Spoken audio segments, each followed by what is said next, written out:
지루한 천국보다가 재밌는 지옥이 낫다는 말이 있습니다. 요즘 세대가 그렇다는 거예요. 지루한 걸 못 견뎌요. 그래, 지루한 천국보다는 재밌는 지옥이 낫다는 세대를 펀 세대, 즐거움을 추구하는 세대라고 부릅니다. 여러분 얼굴에 근심이 있어요. 네. 이제 설교를 시작해서 언제 끝나나. 명강사의 세 가지 특징이 있어요. 재밌고 유익하고 짧다. 그 중에서 제가 할 수 있는 게 뭐죠? 네, 짧게 하는 거. 네. 앞에 거는 능력이 딸려도 재밌고 유익하고 짧게 해라. 그래서 오후에도 재직 세미나도 짧게 끝날 수도 있어요. 네. 여러분의 반응에 따라서. 인간을 만물의 영장이라고 합니다. 왜 인간을 만물의 영장이라고 할까요? 성경에는 하나님의 형상으로 지음받았기 때문에 만물의 영장이다. 그런데 그 내용으로 들어가면 인간은 생각할 수 있고 기도할 수 있다는 특징이 있어요.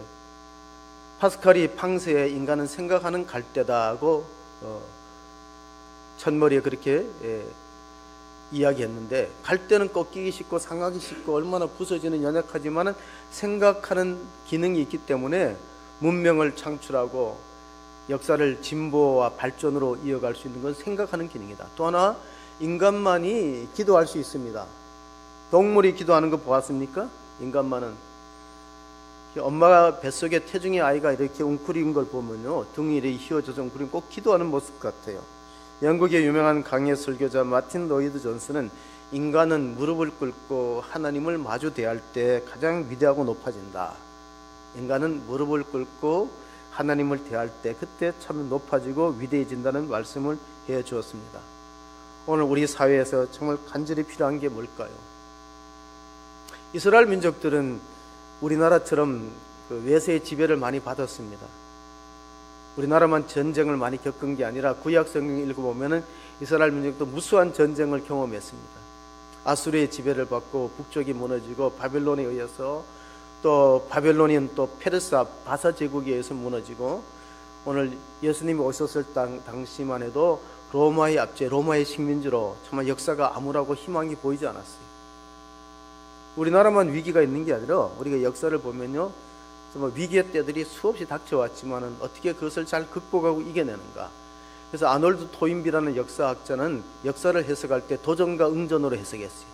챌린지, 도전할 때 어떻게 거기에 반응하고 어떻게 응전해서 그 위기를 기회로 바꾸는가, 그에 따라서 문명이 이어지고 존속될 수도 있다는 거예요. 그래서 우리가 이사야 선지자가 이스라엘 민족이 다시 돌아왔을 때 남긴 말씀이 이사야 56장에 기록되어 있는 말씀을 보면요, 또 여호와와 연합하여 그를 섬기며 여호와의 이름을 사랑하며 그의 종이 되며 안식일을 지켜 더럽히지 아니하며 나의 언약을 굳게 지키는 이방인마다 내가 곧 그들을 나의 성산으로 인도하여 기도하는 내 집에서 그들을 기쁘게 할 것이며 그들의 번제와 희생을 나의 제단에서 기꺼이 받게 되리니 이는 내 집은 만민이 기도하는 집이라 일컬음이 될 것임이라. 자, 우리가 교회를 정의할 때 예배드리는 장소, 하나님 만나는 곳, 그리스도의 몸된 교회, 뭐 이렇게 표현할 수 있지만은 이사야 선지자는 교회는 뭐냐? 만민이 기도하는 집이다.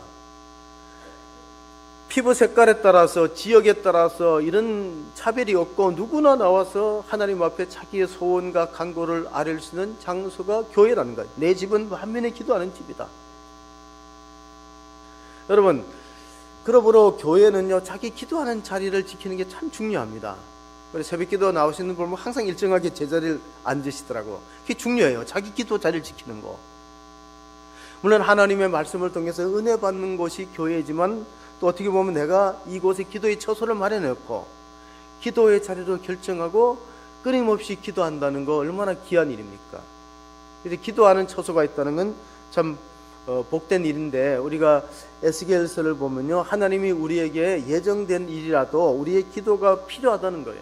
이스라엘 민족들이 70년 만에 돌아온다는 예언이 있지만은 너희 사방에 남은 이방 사람이 나 여호와가 무너진 것을 건축하며 황폐한 자리에 심은 줄 알리라. 나 여호와가 말하였으니 이루리라. 주 여호와께서 이같이 말씀하셨느니라. 그래도 이스라엘 족속이 이같이 자기들에게 이루어 주기를 내게 구하여 할지라. 내가 그들의 수요를 양떼같이 많아지게 하되. 자, 우리는 예정론을 믿을 때, 칼빈의 예정론을 믿을 때 보면은 역사는 이미 결정되었고 하나님의 예정대로 굴러간다, 이렇게 이제 생각하기 쉬운데, 오늘 성경 그렇게 말하지 않았어요. 기도함으로써 기도가 쌓여질 때 그것이 실현된다는 것입니다. 그래서 우리가 아무리 역사의 위기가 닥치고 어려움이 있을지라도 기도할 수 있는 한, 기도하는 교회가 있는 한, 기도에 무릎을 꿇는 성도가 있는 한 희망이 있는 줄로 믿습니다. 기어 하나님께서 오늘 그 예수님의 부활 승천하시기 전에 명령도 그거예요. 낙심하지 말고 기다리면 때가 되면 하나님께서 이 땅을 회복시키고 새롭게 할 것이다. 오늘 사도행전 1장을 읽었는데 우리가 4절 5절 보면 이런 말씀이 있습니다. 사도와 함께 모이사 그들에게 분부하여 이르실 때 예루살렘을 떠나지 말고 내게서 들은 바 아버지께서 약속하신 것을 기다리라. 요한은 물로 세례를 베풀었으나 너희는 몇 날이 못되어 성령으로 세례를 받으리라 하셨느니라. 자, 지금은 다른 갈대가 아니라는 거예요. 하나님 앞에 기대를 갖고 기도하고 기다릴 때라는 거예요. 자, 기대하고 기도하고 기다리라. 그러다 보면 하나님이 성령으로 임재하셔서 능력을 주면은, 그러면 고난을 극복할 수 있는 힘이 생긴다는 겁니다. 자, 우리 살면은요, 어려운 문제가 끊임없이 닥치는데 극복할 수 있는 힘이 있느냐 없느냐, 이게 문제거든요. 그러니까 외부에서 닥치는 환경의 어려움과 내가 당하는 문제의 크기보다가 내가 그걸 이겨낼 수 있는 힘이 있다면은, 권능이 있다면은, 그럼 바깥의 문제는 크게 문제가 안 되는 거예요. 내 안에 그런 능력이 있는가? 그래서 이런 말이 있어요. 인간의 끝은 하나님의 시작이다. 인간의 끝은 하나님의 시작이다. 우리가 절망하고 끝났다 할 때 하나님 그때부터 일하시기 시작하기 때문에 사도행전 오늘 읽었던 본문이 처음 시작되는, 우리가 8절을 읽었죠. 우리가 사도행전 1장 8절을 다시 읽어보면 오직 성령이 너희에게 임하시면 너희가 권능을 받고 예루살렘과 온, 여기 권능이라는 단어가 있거든요. 권능이라는 단어이 헬라어로 두나미스인데, 두나미스라는 단어에서 영어가 하나 만들어졌어요. 다이나마이트예요. 다이나마이트는 폭발력이 있잖아요. 강한 힘이 있잖아요. 원래 다이나마이트는 노벨이 그 건설을 하려고 만들었는데 그게 이제 무기로 개발되기 때문에 상당한 충격을 받았대요. 알프레드 노벨이 이거 다이나마이트를 개발할 때는 우리가 뭐 이렇게 건설할 때 암벽을 부수거나 또 채굴할 때 그리고 광석을 캘 때 그때 쓰려고 하는데 이게 전쟁 무기로 쓰여지니까 크게 후회하면서 만든 게 상이 노벨상이에요. 노벨상. 야, 내가 인류에 공헌을 못하고 이 전쟁 무기를 만들어냈구나. 그러니까 우리가 성령을 받으면 권능, 두나미스, 다이나마이트, 폭발력의 힘이 있기 때문에 고난을 이긴다는 거예요. 어떤 어려움을 이겨내고 역경을 뚫고 하나님의 뜻을 이루기 때문에, 스가랴 선지자, 우리가 수요일 날 읽었던 스가랴 선지자는 이렇게 말했어요. 이는 힘으로 되지 않고 능으로 되지 않고 오직 나의 영으로 된다. 나의 영이 뭐죠? 하나님의 영이 성령이거든. 성령 받은 사람은 다르다는 거예요. 성령 받은 사람은 위로부터 권능을 임했기 때문에 현실의 어려움을 이겨내는 그런 저력 있는 사람이 되고 회복력을 갖고 있는, 우리가 지금 한국교회가 국정 안정과 경제 회복을 위해서 많이 기도하거든요. 사방으로 우리가 우겨 쌓였어요. 고린도후서 4장 7절 8절 보면 이런 말씀이 있습니다. 고린도후서 4장 7절 8절에 사도 바울이 우리가 사방으로 우겨 쌓고, 정말 우리는 질그릇 같아, 우리 속에 보배를 가지는 질그릇과 같은 우리 사방으로 우겨 쌓음을 당하여서 어떤 일을 만날지 모르지만, 그러나 하나님께서 우리를 반드시 회복시킬 날이 있을 것이다. 우리는 보배를 질그릇에 가요. 우리 육신은 질그릇과 같이 끼어지고 상하고 병들기 쉬워요. 그러나 우리 속에 성령이 있다면은, 그럼 우리는 얼마든지 변화될 가능성이 있다. 키에르케고르는 덴마크 하란의 신학자요 철학자인데요, 그 당시에 유럽 교회를 보고 이렇게 말했어요. 예수님은 물을 포도주로, 가나의 혼인잔치에서 물을 포도주로 만들었는데 유럽의 교회들은 포도주를 물로 만들어 버렸다. 기독교를 아주 그 무능력한 종교로 전락시켰다는 것이 그 당시에 키에르케고르의 판단이었어요. 그래서 기도는 하나님을 바꾸는 것이 아니라 기도자를 바꾼다. 이 보배를 질그릇에 가진 우리가 육신의 한계에 갇혀 있지만 사방으로 우겨싸움을 당하지만은 그래도 성령 받은 사람은 다르다. 보배를 질그릇 안에 가졌기 때문에 기도는 하나님을 바꾸는 게 아니라 누구를 바꾼다고? 기도하는 사람을 바꿔버려요. 그래서 우리가 창세기 32장을 읽어보면 야복강에서 야곱이 위기를 만났을 때 형이 자기를 죽이려고 군대를 풀어서 다가왔을 때 동족 상전의 비극 앞에 무릎을 꿇고 기도했더니 야곱의 이름을 무엇으로 바꿔줬어요? 이스라엘로 바꿨죠. 하나님의 왕자다. 하나님께 거두어 이겼다. 영광스러운 이름을 바꿨습니다. 그러므로 유럽의 교회들이, 그 당시에 유럽의 교회들이 포도주를 물로 바꾸는, 그러니까 그 맹탕인 기독교를 만드는 이유가 뭘까요? 기도가 많이 빠졌다는 거예요. 기도. 그래서 하워드 핸드릭슨이라는 기독교 교육학자는 프레어리스 크리스찬, 프레어리스는 기도가 없는, 프레어리스 크리스찬 이즈 파워리스 크리스찬, 힘이 없는 그리스도인이 된다. 기도가 빠진 교인은 능력이 빠진 그런 신앙생활을 할 수밖에 없다. 그러므로 1장 12절에 보면요, 기도하는 자리로 초청받습니다. 제자들이 감람섬이라는 산으로부터 예루살렘에 돌아오니 이 산은 예루살렘에서 가까워 안식일에 가기에 알맞는 길이라. 유대인들은 안식일에 어느 정도 걷지 못하게 하는데 2,000규빗입니다. 2,000규빗을 오늘날에 그 메타로 환산하면 한 1km 이내. 그러니까 이 감람산은 예루살렘 성전에서 가깝고 예수님이 자주 거기서 기도하셨습니다.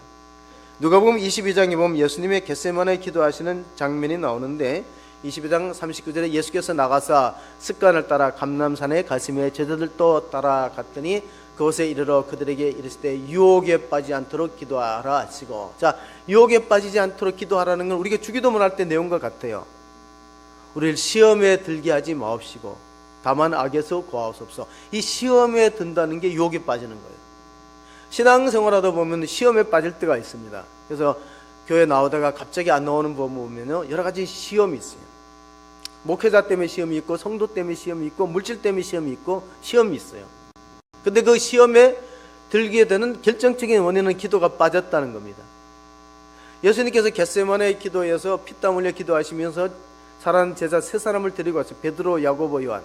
제자 중에서 수제자 세 사람을 데리고 와서 나와 함께 한 시 동안 기도하라 그러는데 졸려서 기도를 못합니다. 마음은 원이라도 육신이 약하다고 3번이나 요청했는데 잠들었다가 결국 어떤 일이 생겼냐면 시몬 베드로가 예수님을 3번이라고 모은다고 부인합니다. 원래 평소 때는 나는 주님이 오게도 가면 따라가고 죽는데도 가면 가고 다른 제자와 다르다, 자부심을 갖고 있어요. 내가 수제자인데. 그런데 아무리 자기 마음으로 결심하고 해도 성령을 힘입지 않고는요, 죽음 앞에 얼마나 무력해지는가 볼 수 있습니다. 그래서 예수님도 십자가를 앞들고 통곡으로 기도하셨다. 히브리서 5장 7절의 말씀을 보시면은 그는 육체에 계실 때 자기를 죽음에서 능히 구원하시리 이에게 심한 통곡과 눈물로 간구와 소원을 올렸고 그의 경건하심으로 말미암아 들으심을 얻었느니라. 자, 여기서 우리가 중요하게 봐야 될 내용이 들으심을 얻었느니라는 거예요. 자, 다시 한번 5장 7절을 보시면요, 예수님이 겟세마네 동산에서 피땀 흘려 기도하셨잖아요. 이 잔을 내게서 옮겨 주옵소서. 그리고 그 다음에 내용이 뭐냐면 그러나 나의 원대로 마옵시고 아버지의 뜻대로 되기를 원하나이다. 그래서 들으심을 얻었다는 거예요. 우리가 생각할 때 예수님이 기도하여서 십자가를 안 지는 것이 응답이라 생각하거든요. 우리는 그 죽음을 피하고 십자가를 안 지는 것이 응답이라 생각하는데 오늘 히브리서 5장 7절에는 눈물과 통곡으로 기도하고 들으심을 입었는데 그 들으심이 뭡니까? 기도의 최고의 절정은 하나님 뜻을 이루어 드리는 거예요. 조지 트로이스라는 미국의 이 달라스 침례교회를 오랫동안 담임했던 그 목회자는 이렇게 말했어요. 인간이 갖고 있는 최고의 지식은 하나님 뜻을 아는 것이다. 인간이 가질 수 있는 최고의 성취는 그 뜻을 이루어 드리는 거다. 그 예수님은 그 뜻을 이루어 자신의 십자가의 화목제물을 드리겠어요? 응답받은 건데 우리는 응답받으면 십자가를 면하는 거예요. 안 죽는 거예요.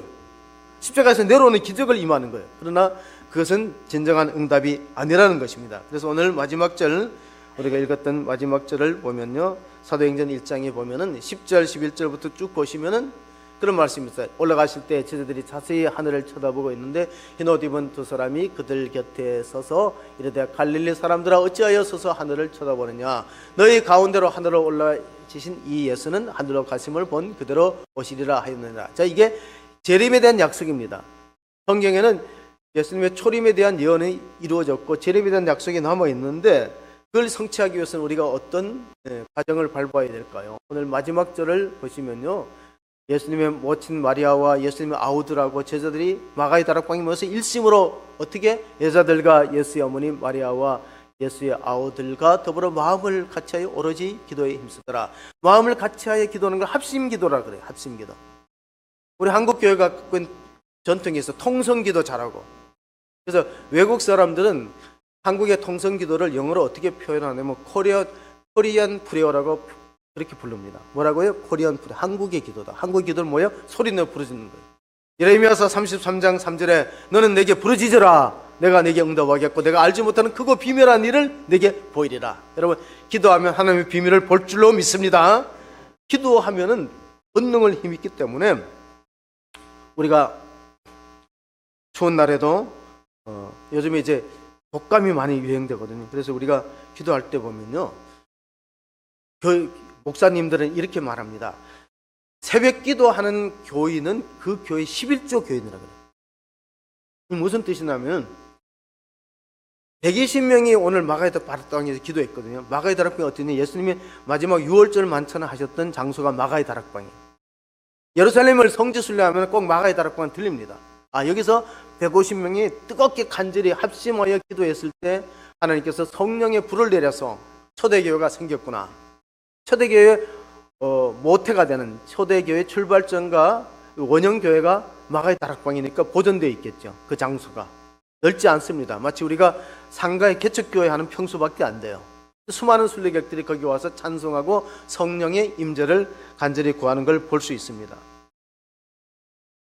11조 교인이 왜 중요하냐면요, 120명이 기도했더니 나중에 1200명, 3000명이 되잖아요. 120명이 기도하고 나중에 세례받은 자가 3000명이 되었다는 사도행전 기사를 읽을 수 있습니다. 제가 살았던 지역은 태백인데요, 태백에서 조금 가면 예수원이라는 수도원 공동체가 있어요. 그 대천덕 신부의 할아버지가 그 R.A. 토레이라는 분입니다. R.A. 토레이 신학자죠. D.L. 무디 시대와 함께 미국의 대각성운동을 이끌었던 신학자가 R.A. 토레이 박사입니다. 성령학에 대해서 책을 쓰고, 그 D.L. 무디는 봉사였고요. 그분이 이렇게 말했습니다. 한 교회가 바빠서 기도할 틈을 얻지 못하면 일을 많이 하는데 결실이 없다는 거예요. 회의를 많이 하는데 회의가 생기고 활동을 많이 하는데 열매가 없는 거예요. 왜냐하면 기도라는 것을 빼버렸기 때문에. 성령의 역사가 나타나지 않습니다. 어떤 분이 나무를 하는데 불평을 했습니다. 토끼가 묻어가지고 도대체 나무가 잘 찍혀지지 않고 묻으니까 지나가는 행인이 보다가 여보시오, 그 도끼가 그 도끼날이 묻으면 그걸 갈아 갖고 쓰면 되지. 그 왜 그렇게 자꾸 불평하냐 그러니까 그걸 모르나? 나도 그걸 알지. 바빠서 갈 시간이 없지. 이 말은 뭐냐면 우리가 너무 바빠갖고 기도할 시간이 없는 거예요. 도끼날을 갈면은, 물론 도끼날 가는데 시간이 들어가겠지만 도끼날을 갈면은 날카로워지면은, 그러면 나무를 쉽게 할 수 있는데 앉아서 도끼날이 무디다가 불평만 하는 거예요. 그걸 왜 갈지 않냐니까 갈 시간이 없다는 거예요. 우리 너무 지금 바쁘게 생활하기 때문에 기도할 시간이 없다는 거예요. 빌 하이벨스 목사는 미국의 윌로우 크릭 교회를 개척했어요. 빌 하이벨스 목사가 책을 하나 썼는데 나는 너무 바빠서 기도합니다. 마틴 루터가 종교개혁을 일으키면서 하루 시간의 10분의 1을 기도로 바쳤다는 것을 우리가 문헌에 찾아볼 수 있어요. 뭐라고요? 하루 24시간이면 시간의 10분의 1 하나님 앞에 기도의 무릎을 꿇고 간절히 구하면서, 하나님, 오늘 내가 2시간 이상 기도 안 하면 그날의 승리는 마귀에게로 돌아갑니다.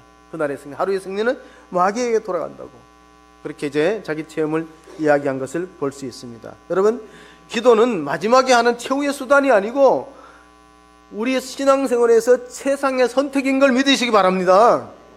하다 안 돼서 기도하는 게 아니에요. 처음부터 기도를 시작하고. 우리 교회는 참 아름다운 전통이 있는데 우리 재정을 맡으신 장로님들도 꼭 기도하고 개수합니다.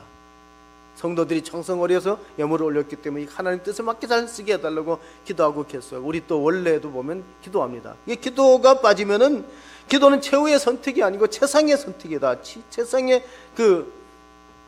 우리가 시간을 쓰는 시간의 가성비라는 게 있잖아요. 마틴 루터는 달력에 수많은 날이 있지만은요, 두 날이 중요해요. 오늘과 그날. 오늘은 하나님이 주시는 선물이고 오늘이 중요하고 그날이 중요한 거예요. 주님 앞에 서는 날, 오늘과 그날이 중요하다. 초대 교인들은 어떻게 신앙생활을 했을까요? 사도행전 2장에 41절 42절을 보겠습니다. 같이 봅니다. 그 말을 받은 사람들은 세례를 받음에 이달의 신도의 수가 3,000이나 더하더라. 그들이 사도의 가르침을 받아 서로 교제하고 떡을 떼며 오로지 기도하기를 힘쓰니라. 초대교회가 가장 중요하게 생각했던 부흥의 두 축이 있다면 말씀과 기도였어요. 흔히 말하면 두 날개죠. 말씀과 기도라는 두 축으로 교회 문제도 해결됐어요. 헬라파와 히브리파가 구제 문제 때문에 갈등을 겪을 때 사도행전 6장 4절에 보면은 사도들은 말씀과 기도에 전무하면서 문제가 해결된다. 왜냐하면 문제보다 크신 하나님이 개입하시면 되는 거예요. 문제보다 크신 하나님이 우리 역사 속에 개입하고 우리 가정과 교회 공동체의 해결자로 오시면은 답이 보이는데, 우리가 사람끼리 머리를 맞대고 이걸 해결하려고 그러면 얼마나 힘들어요. 사도 바울의 목회 철학을 한번 보시면요, 사도 바울이라고 왜 걱정과 근심과 염려가 없을까요? 감옥에 갇힌 사도 바울이 빌립보 교인들에게 주시는 편지를 보시겠습니다. 빌립보서 4장 6절 7절 보면 아무것도 염려하지 말고 다만 모든 일에 기도와 간구로 너희 구할 것을 감사함으로 아뢰라. 그리하면 모든 지각에 뛰어난 하나님의 평강이 그리스도 예수 안에서 너희 마음과 생각을 지키시리라. 자, 이 빌립보서 4장 6절 7절은요, 작년도에 가피풀에서 성경을 많이 읽었던 횟수 중에 꼽히는 거예요. 작년에도 근심 걱정 염려가 많았다는 거예요. 우리가 코로나 때문에 참 어려운 시기를 겪고 겨우 극복이 되니까 이제 또 우리나라가 정치적으로 이렇게 소용돌이가 있잖아요. 이게 막 염려 근심이라는 것은 하나의 파도가 지나가면 또 오기 때문에, 문제는 우리가 바깥의 환경이 잔잔해지기를 기다리보다 우리가 강해지는 거예요. 우리가 성령 받고 강해지면은, 권능을 받으면은 문제를 해결하기 때문에 바울은 염려 대신 기도하고 원망 대신 감사하자. 이게 바울의 목회 철학입니다. 콘스탄틴 1세가 313년에 밀라노 칙령을 발표함으로 그 기독교 핍박이 그치고 신앙의 자유가 허용된 때가 서기 313년에 그때 내려진 칙령이 밀라노 칙령입니다. 그럼 콘스탄틴 1세는 왜 기독교 신앙에 자유를 줬을까? 물론 어머니 헬레나의 신앙의 영향도 있어요. 어머니는 예수를 잘 믿는 사람이에요. 자기는 황제였기 때문에 전쟁을 많이 하고, 그가 막센티우스와 밀비오 전투에서 마지막 최후의 결전을 앞두고 있을 때 기도하는 중에 환상을 봤대요. 이것으로 승리하라. 그래서 자기 눈앞에 펼쳐내는데 십자가의 깃발이. 그래서 자기들의 독수리 깃발을 다 치워버려요. 우리 십자가의 깃발을 들고 나가자. 그래서 콘스탄틴 1세가 군기에 십자가를 새기고, 그리고 나가서 전쟁에서 이겨서 하나님이 주신 선물이다. 그러면 기독교의 핍박을 이제 그만해야 되겠다. 이렇게 하고 나서 자기 신하를 시켜서 동전을 다 가져오라고 했어요. 동전을 가져와 보니까 거기에는 로마 황제들이 이렇게 서 있는 형사들이 근엄한 모습으로 서 있는 형상이 나오니까 이 동전의 모습을 앞으로는 하나님 앞에 무릎 꿇는 모습으로 바꾸라.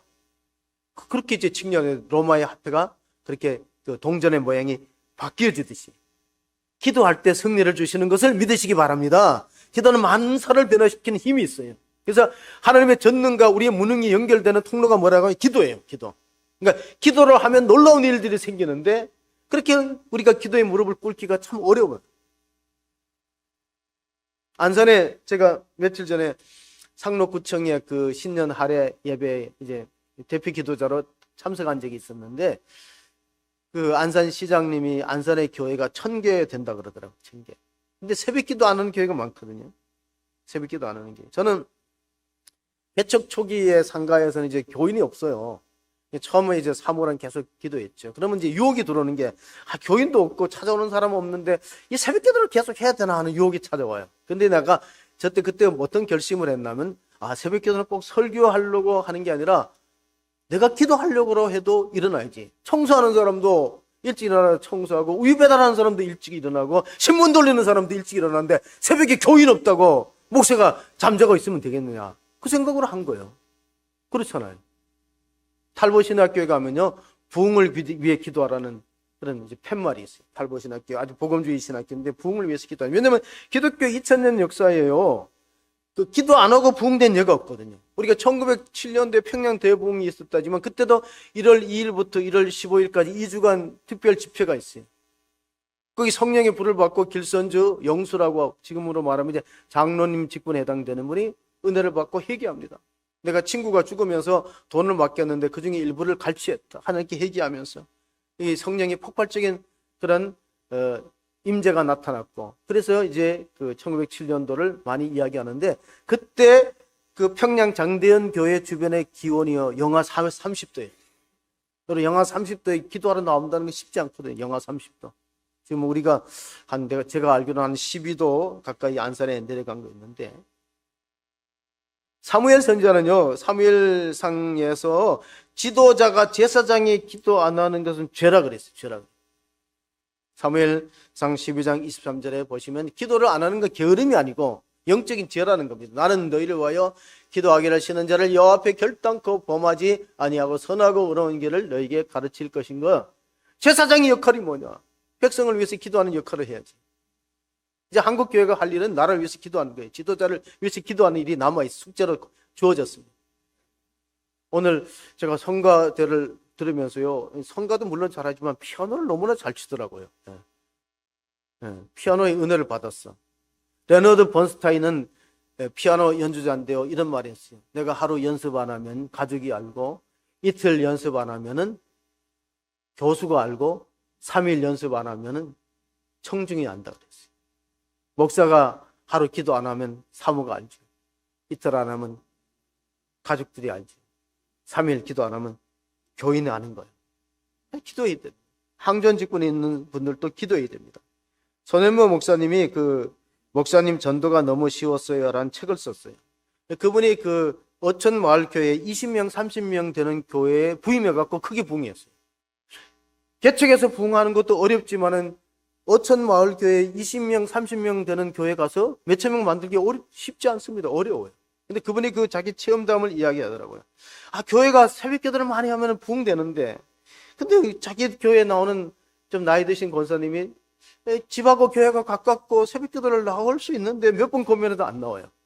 왜 안 나오냐고 가만히 이제 찾아보니까 그 권사님 앞에 텃밭이 있는데 고추를 많이 심었어요. 고추 농사였어요. 그러니까 새벽 기도 시간에 나가서 또 텃밭에, 고추 텃밭에 약도 주고 또 뭐 이게 잡초도 뽑고 벌레도 잡아주고 물도 주고 이러느라고 지극정성으로 고추를 키우기 때문에 새벽기도 안 나오는 거예요. 목사님이 기도하다가 한 번은 결심을 하고 그 권사님이 출타한 틈에 타서 고추밭을 다 뽑아버렸어요. 가서 고추를 다 뽑아버렸어요. 근데 몇 포기만 뽑은 게 아니고 손에 물집이 생길 만큼 다 뽑아버렸어요. 이 외출했던 권사님이 와서 이 장면을 보고 깜짝 놀라면서 이럴 수가 있는가? 내가 이웃 사람들한테 욕먹을 일을 한 적도 없고 남한테 원한 사줄 일도 없는데 충격을 받고 다리가 후두둑 걸려서 알아 누웠어요. 이 교회 소문이 왔어요. 그러니까 목사님이 신방을 간 거죠. 목사님 알아 누웠다니까 신방을 가서, 목사님, 제가 어떻게 이웃에게 원한 들을 일을 평생에 한 일이 없는데 어떤 죽일 놈이 우리 고추밭을 이렇게 다 뽑아놨는데, 어떤 죽일 놈이. 목사님이 진지하게 제가 다 뽑았는데, 그러니까 이거 목사님이 뽑을 리가 있나고요. 안 믿죠? 진짜로 제가 뽑았어요. 제 손보에 물집 난 거 보세요. 그걸 왜 뽑았냐고 그랬더니 이제 권사님, 교회가 이래 약한데 권사님이 마땅히 새벽에 기도를 자리를 채워주면은 교회가 부흥될 것 같은데, 권사님이 고추밭에 너무 애정을 가지고 그게 아주 노심초사하고 그걸 하니까 이게 방해물이 된다. 이걸 뽑아야 권사님이 고추밭에 미련을 버리고, 그리고 나서 이제 새벽 제단 쌓고 교회가 부흥될 것 같아서 제가 뽑았는데, 권사님 물어보겠습니다. 고추를 이렇게 다 고추밭을 뽑아놨다고 해서 가슴이 떨리고 막 흥분하고 그런데 예수님 믿으면서 얼마나 감격하고 흥분해 봤습니까? 그리고 어거스틴은요, 그 탕자에서 성자로 바뀐 사람, 변화를 받은 사람인데 이렇게 적었어요. 하나님은 나를 사랑하는데 이 세상에 사랑할 사람이 나 한 사람인 것처럼 사랑한다고 했어요. 도매금으로 살아가는 게 아니에요. 여러분 생각해 보세요. 요즘은 아이들을 하나 둘 낳는데 옛날에 아이가 10명 낳았어요. 10명, 예를 들어 10명 낳으면 그러면 그 한 아이에게 가는 부모의 사랑이 10분의 1로 줄어드나요? 안 줄어들어요. 한 명에 대한 사랑이나 열명. 그래 하나님이 우리 한 사람 한 사람은 1대1로 사랑해요. 권사님, 하나님이 이처럼 권사님을 사랑하는데 권사님은 고추밭에 매여갖고 기도의 자리를 나오지 못하니까 제가 뽑았다 그러니까 7분간 침묵이 흐르더래요. 권사님이 딱 침묵을 해요. 7분간 아무 사람이 둘 사이에 이제 냉기로 흐르는데 권사님이 깨달았어요. 목사님 앞에 무릎을 꿇고 목사님 제가 잘못했습니다. 이 고추가 뭐라고? 이 고추가 우상이 되어서 제가 기도 못했는데 그 다음부터 매일 이제 새벽 기도를 쌌는데 그 목장셀에 새신자가 한 석 달 등록한 지 석 달 되는데 이 권사님 따라 새벽 기도 나오잖아요. 깜짝 놀라죠. 우리 집사 권사도 새벽 기도 하기 어려운데 새신자가 새벽 기도 나오니까 어떻게 이 새신자가 믿음이 져서 새벽 기도 나오니까 제가 그 권사님 옆에 고추 심었거든요. 근데 목사님이 새벽 기도 하는 고추다 뽑는다 그래 따라 나온 거예요. 원래 셀원들은 셀 리더의 그 신앙적인 모습을 많이 본받게 됩니다. 그렇다고 올 봄에 우리 우집사님, 강집사님 고추 안 심으면 안 돼요. 저 안 뽑을 테니까 걱정하지 말고 심으세요. 지금은 큰 교회가 되었는데 자 가만히 보세요. 우리가 새벽 제단을 쌓는데 방해가 되는 우상들이 있어요. 물론 이게 고추밭은 하나의 예지만요. 요즘에 뭐 TV에 얼마나 많은 재밌는 게 많이 나와요. 그러니까 그 TV 보느라고 또 어떤 경우에는 우리가 또 육신이 우상이 되어서 못 나오는 경우가 있습니다. 그래서 에베소서에 보면요 이런 말씀이 에베소서 6장 17절 18절에 보면요 구원의 투구와 성령의 법 하나님의 말씀을 가지라 모든 기도와 간구를 하되 항상 성령 안에서 기도하고 이를 위하여 구하기를 항상 힘쓰며 여러 성도를 위하여 구하라. 여기 보면은 모든 기도와 간구를 하되 항상 전에 성경은 무시로 성령 안에서 기도인데 무시로가 좋거든 나는. 번역을 저렇게 바꿔놨어요. 예? 무시로 들어보셨나요? 예. 원래는 이게 무시로거든요. 항상 이란 단어 대신에 기도와 간구를 하되 무시로 성령 안에서 무시로라는 건 항상의 뜻도 되고 시시때때라는 뜻도 돼요. 우리가 정말로 쉬지 말고 기도하라는 말은 무시로 기도하라는 뜻이고 그러므로 우리가 하나님의 회복이 이루어지는 역사가 있기 때문에 어떻게 성령을 받을 것인가. 사도행전 2장 38절에 보면요 베드로가 이르되 너희가 회개하여 각각 예수 그리스도의 이름으로 세례를 받고 제사함을 받으라. 그리하면 성령의 선물을 받으리니. 여러분 성령을 기도하면서 정말 진심으로 회개하면 하나님의 약속대로 성령의 임재를 풍성히 주실 것을 믿으시기 바랍니다. 그 믿어야 돼요. 하나님의 방법은 하나님의 언약은 반드시 이루어지기 때문에. 예수님이 그 십자가 지시기 전에 제자들에게 보혜사 성령을 보낸다는 약속이 있어요. 요한복음 14장 16절 17절에 보면요 내가 아버지께 구하겠으니 그가 또 다른 보혜사를 너희에게 주사 영원토록 너희와 함께 있게 하리니 그는 진리의 영이라. 세상은 능히 그를 받지 못하나니 이는 그를 보지도 못하고 알지도 못함이라. 그러나 너희는 그를 아나니 그는 너희와 함께 거하시며 또 너희 속에 계시겠음이라. 자, 예수님이 십자가 지시고 하나님께로 간다니까 제자들이 불안하잖아요. 근데 예수님이 하신 말씀이 있어요. 내가 너희를 고아와 같이 버려두지 않고 가면은 성령을 보내주겠다. 그러니까 우리가 성령 시대에 살고 있는 겁니다. 그리고 교회가 출발한 때는 성탄절이 아니고 오순절입니다. 왜냐하면 오순절날 성령 강림을 통해서 교회가 태동되었고 또 거슬러 가면 구약의 역사를 보면은요 모세가 이끌었던 이스라엘 백성들이 시내산에서 십계명을 받은 날이 오순절이에요. 거기는 언약 공동체로 하나님과 계약된 백성이라면 우리는 예수님에 의해서 새 언약의 공동체로 세워졌기 때문에 우리 속에 성령이 있는가 이것을 확인해 볼 필요가 있습니다. 고린도후서 13장 5절에 바울이 말합니다. 너희는 믿음 안에 있는가? 너희 자신을 시험하고 너희 자신을 학증하라. 예수 그리스도께서 너희 안에 계신 줄을 너희가 스스로 알지 못하느냐? 그렇지 않으면 너희는 버림을 받은 자니라. 자, 우리가 성령 받았다는 것은 꼭 방언으로 표현되는 건 아니에요. 성령의 여러 은사 가운데 하나가 방언이지. 예를 들면 우리가 감기에 걸렸다. 그럼 기침이 나고 열이 나고 또 근육통이 있고 목이 아프고 그러잖아. 근데 내가 기침을 안 한다. 그럼 내가 감기 안 걸린 건 아니거든요. 다른 증세가 있거든요. 다시 말하면 성령을 받았는데 방언을 못 할 수 있지만 그 다른 은사를 받은 거예요. 우리 속에 예수님이 계시다면 그 사람은 성령 받은 사람이에요. 자, 기도하는 사람은 기도가 없는 한 군단보다 강하다. 스코틀랜드의 정교개혁자 존 낙스가 메리 여왕에게 하는 말씀을 전할 때 메리 여왕이 한 말이에요. 야, 낙스의 기도는 한 군대보다가 사단의 군대보다도 무섭다. 고백을 했어요. 그러니까 우리가 한국교회가 기도하면요, 사회적인 영향력이 생깁니다. 기도가 식어졌기 때문에 영향력이 줄어든 거지. 야고보서 5장에 보면은 그 14절 15절에 이런 말씀이 있습니다. 너희 중에 병든 자가 있느냐? 그는 교회 장로들을 청할 것이요 그들은 주의 이름으로 기름을 바르며 그를 위하여 기도할지니라. 믿음의 기도는 병든 자를 구원하리니 주께서 그를 일으키시리라. 혹시 죄를 범하였을지라도 사하심을 받으리라. 최근에 어떤 서울대학교 종양학과 교수 김범석 교수가 책을 한 권 썼어요. 이게 뭐냐면 김범석 교수는요 17살 때 아버지가 폐암으로 세상 떠나갔고 의사가 되려고 죽으라고 공부했다는 거예요. 방석이 따를 정도로. 왜 아버지가 암에 걸렸을까? 암의 원인이 뭘까? 암은 어떤 과정을 밟아갈까? 어떻게 사람을 죽게 만들까? 이거를 연구한 거예요. 의사가 내가 아버지가 17살 때 폐암으로 돌아가셨기 때문에 내가 어찌하든지 암을 정복해 보겠다는 마음을 가지고 정말 죽으라고 공부해서 서울대학교 의대 교수가 되고 최근에 책을 한 권 썼어요. 거기 뭐 이런 내용이 납니다. 작심삼일을 100번만 하면은 암도 예방된다. 우리 작심삼일 하잖아요. 나는 새해부터 담배 끊겠다. 새해부터 운동하겠다. 새해부터 걷기 하겠다. 그런데 작심삼일이야. 근데 그 100번 하면 어떻게 된다고요?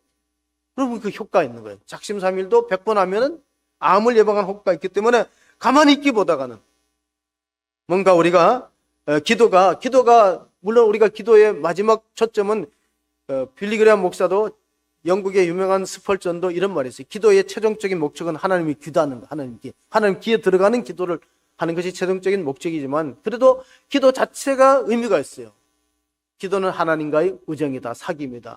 리전트의 학장이었던 제임스 후스턴이 한 말이야. 기도는 하나님과의 우정이다. 프렌드십 위드 갓. 우리가 기도하면 하나님과 관계가 점점 가까워지기 때문에 하나님이 우리의 기도를 들으시고 역사를 바꾸는데 어떻게 바꿔갑니까? 마태복음 우리 끝으로 읽을 말씀인데 마태복음 1장 18절 19절 보시면요. 진실로 너에게 이르노니 무엇이든지 너희가 땅에서 매면 하늘에서도 매일 것이요 무엇이든지 땅에서 풀면 하늘에서도 풀리리라. 진실로 너에게 이르노니 너희 중에 두 사람이 땅에서 합심하여 무엇이든지 구하면 하늘에 계신 내 아버지께서 그들을 위하여 이루게 하시리라. 자, 저는 2002년도에 개척했어요. 그래 23년째가 되겠죠.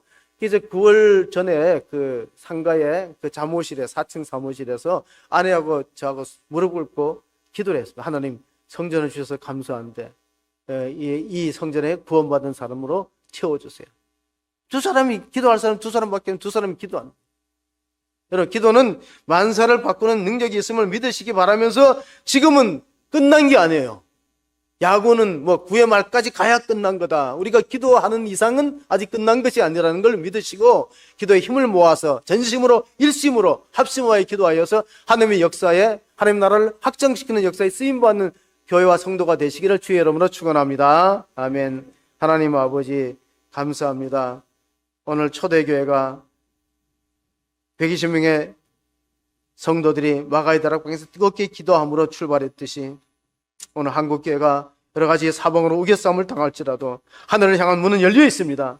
사방은 막혀 있지만은 하나님과의 통로가 열려 있음을 믿고 기도의 손을 들고 하나님께 부르짖을 때 하나님께서 응답하여 줄 줄을 믿습니다. 그래서 이 역사를 새롭게 하시고 위기가 기회가 되게 하시고 하나님의 공의로운 승리가 나타날 수 있는 대한민국에게 축복하여 주옵소서. 성도들의 병이 떠나가는 하나님 기적의 통로가 되게 하여 주옵소서. 여호와 라파의 기적이 우리가 기도할 때 하나님 아버지 병든 자가 기도하고 믿음을 가지고 구할 때 응답되는 치료되는 역사대로 축복해 주시기를 원하며 우리의 구주 예수 그리스도의 이름으로 기도하옵나이다. 아멘.